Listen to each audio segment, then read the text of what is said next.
Brian Bowersock, the Auto Man here. Today we're talking about the belts on your vehicle. Now, almost all vehicles have belts without question, so it depends on how many. Most vehicles today, newer vehicles, run what's called a serpentine belt. In the old days, we used to run V-belts. You almost won't find a V-belt on any vehicle anymore because serpentine belts are way more efficient. They last longer and they tend not to fail as often, but they do fail. As you can see here, we have a serpentine belt that pieces are missing out of the inside of it.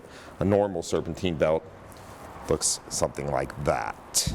So what we need to do is inspect the inside of the belts. We actually check the groove depth to see how much rubber has been removed from the belt as it runs over time.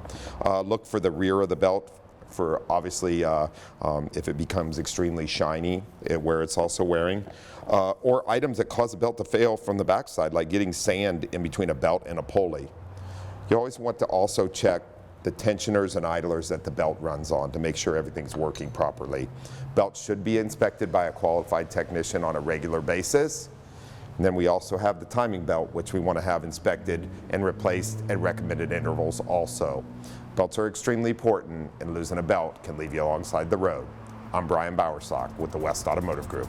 For the latest automotive news and helpful tips, watch for the Automan Fridays on the CW San Diego, sponsored by the West Automotive Group.